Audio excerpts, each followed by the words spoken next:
दोस्तों नमस्कार। आज का वीडियो बिहार शिक्षक परीक्षा देने वाले अभ्यर्थियों को समर्पित है।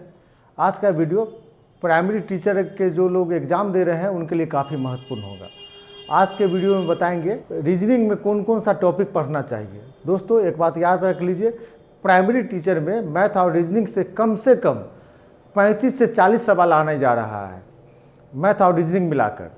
और दोस्तों यह दोनों सब्जेक्ट तो आपको शुरुआत में लगेगा कि टफ है, लेकिन जब आप एक बार समझ जाते हैं तो ज़्यादा से ज़्यादा सवाल बनाने की स्थिति में होते हैं। जबकि जीएस में क्या होता है कि आपको रटना पड़ता है, और रटने वाला सब्जेक्ट में जितना रटे हैं उतना सवाल आएगा तो बना पाएंगे, और नहीं आएगा तो नहीं बना पाएंगे।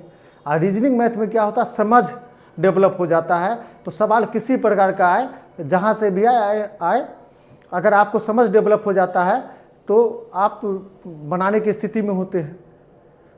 तो आज के वीडियो में बात करेंगे कि रीजनिंग का कौन कौन सा टॉपिक पढ़े। दोस्तों एक बात आपको बता दें कि मैथ रीजनिंग को अगर छोड़ कर जाते हैं, जो अभी बात करने के बाद पता चलता है कि बहुत छात्र छोड़ने के मूड में है कि छोड़ के चले जाएंगे, सर हो जाएगा, तो उनको यह भारी पड़ने जा रहा है।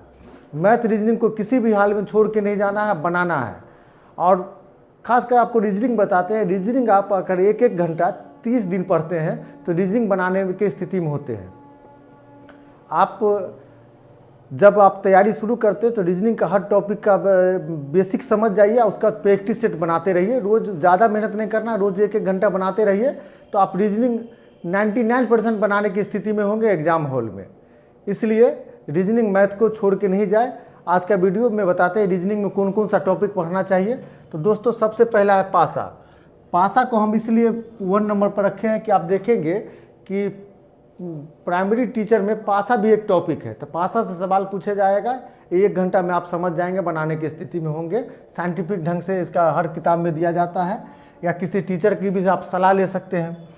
तो पासा महत्वपूर्ण है। कोडिंग एवं डिकोडिंग, ये 4-5 तरह का कोडिंग या डिकोडिंग होता है, तो आप अब अगर समझ जाते हैं तो बनाने की स्थिति में होंगे। नेक्स्ट, रक्त संबंध, बाबू का बेटा हमारा कौन होगा, इस तरह का रक्त संबंध पे आधारित सवाल, अंडरस्टैंडिंग वाला सवाल होता है। थोड़ा सा बना लेंगे, 2-4 सवाल 10 सवाल प्रैक्टिस कर लेंगे तो बनाने की स्थिति में होंगे। प्रैक्टिस करने से यह फायदा होगा कि आप एग्जाम हॉल में जल्दी बना पाएंगे। तो रक्त संबंध, दिशा और दूरी, दिशा और दूरी में थोड़ा सा आपको पढ़ना पड़ेगा। वो मतलब एक त्रिकोणमिति वाला रूल लागू हो जाता है।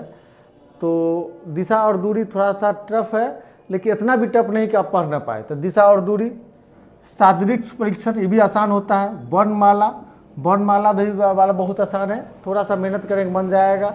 पदानुक्रम जैसे सवाल आता है, ऊपर से 5वां रैंक पे है, नीचे से 10वां रैंक पे है, इस तरह का सवाल जो है पदानुक्रम कहा जाता है, ये भी बहुत आसान है।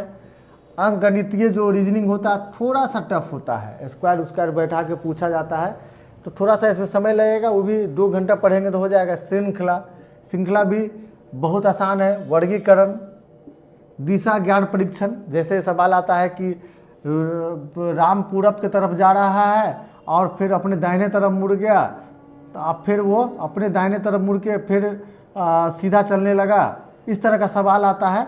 और माने मूल स्थान से किस तरफ है, तो बहुत आसान है, थोड़ा प्रैक्टिस करेंगे बन जाएगा। लुप्त पद ज्ञात करना, जैसे मान लीजिए 2 है, 2 के बाद मान लीजिए कि 5 है, 5 के बाद 8 है, 8 के बाद खाली स्थान है 14 है, तो इसमें क्या आएगा। तो लुप्त पद ज्ञात करना, इस तरह का सवाल काफ़ी आसान होता है। उसके बाद बैठने की व्यवस्था, ये थोड़ा सा टफ होता है। बैठने की व्यवस्था से सवाल पूछा भी नहीं जाएगा, लेकिन थोड़ा सा आप समझ जाएंगे तो ज़्यादा फायदा होगा। कैलेंडर से अक्सर सवाल पूछा जाता है, एकदम साइंटिफिक है, 2-3-4 रूल है, याद कर लीजिएगा, आराम से आप सवाल बनाने की स्थिति में होंगे। तो दोस्तों मात्र 14 टॉपिक अगर आप पढ़ लेते हैं तो बीपीएससी जो टीचर की परीक्षा होने जा रही है उसमें लगभग 90% से ज़्यादा सवाल बनाने के स्थिति में होंगे।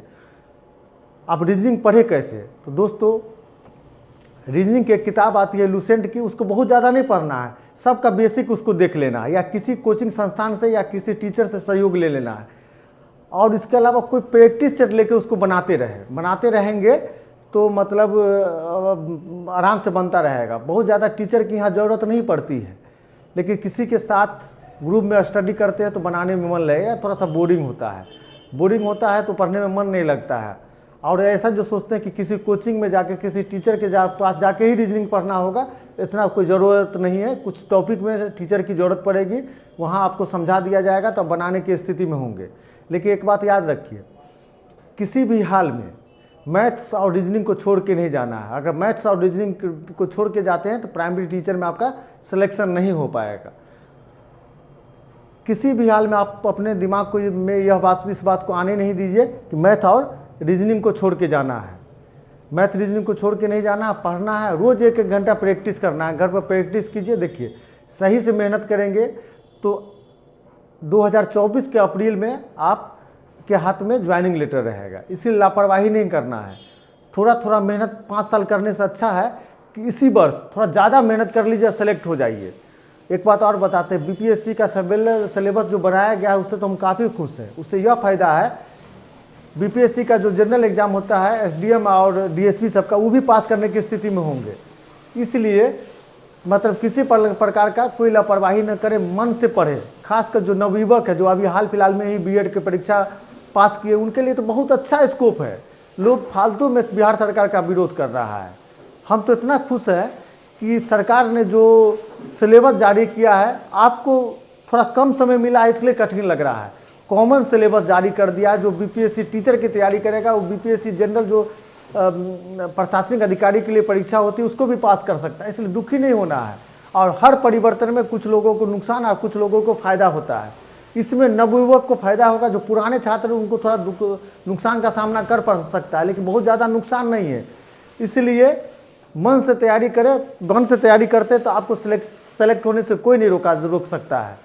आपको एक बात बताना चाहेंगे कि किसी प्रकार की लापरवाही ना करें। शादी ब्याह का मौसम में जाने की कोई ज़रूरत नहीं है। मन लगा कर पढ़े, आपको सिलेक्शन से कोई नहीं रोक सकता है, कोई नहीं रोक सकता है। चलिए, हमारी शुभकामनाएं हैं आपके साथ।